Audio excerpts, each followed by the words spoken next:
আসসালামু আলাইকুম বন্ধুরা, রেশমা কিচেনে আবার একটা রেসিপি মোষের গোশ রান্না করব। 500 গোশ নিয়েছি, 3টে আলু নিয়েছি, কড়া বসিয়ে দিয়েছি। গরম হলে পেঁয়াজ দেবো। গরম হয়ে গেছে প্রায়, পেঁয়াজটা দেবো। ওর মধ্যে পেঁয়াজটা দিলাম কড়ার মধ্যে। পেঁয়াজটা লাল করার জন্য খাঁটি সরষের তেল দিলাম।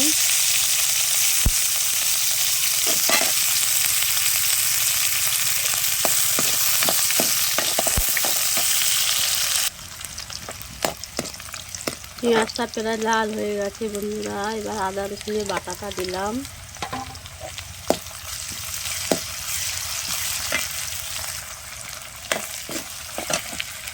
লবণ দেবো, স্বাদ মতন লবণ দিলাম।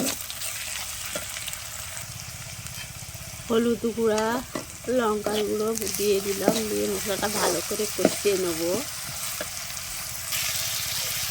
মশলাটা প্রায় কষিয়ে নিয়েছি। এবার মোষের গোশগুলো ওর মধ্যে তুলে দেবো। কে কে খেতে ভালোবাসেন মোষের গোশ, লাইক শেয়ার ফলো করবেন বন্ধুরা। মোষের গোশটা ভালো করে নাড়াচাড়া করে এবার কষবো অনেকক্ষণ দিয়ে। টমাটো কুচিগুলো দিলাম ওর মধ্যে।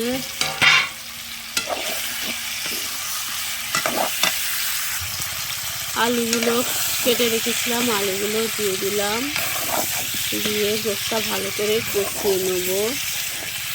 মোষের গোশ কে খেতে ভালোবাসেন বন্ধুরা, সবাই ফলো করবে। আমার তো খুব ভালো লাগে খেতে। তোমাদের কেমন লাগে কমেন্ট করে বলবেন।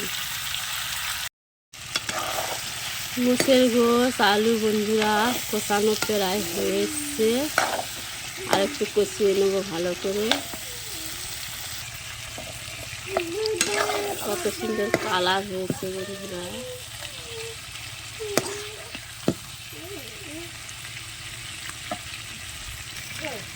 তরকারি কষানো হয়ে গেছে। এবার পানি দিয়ে দিলাম।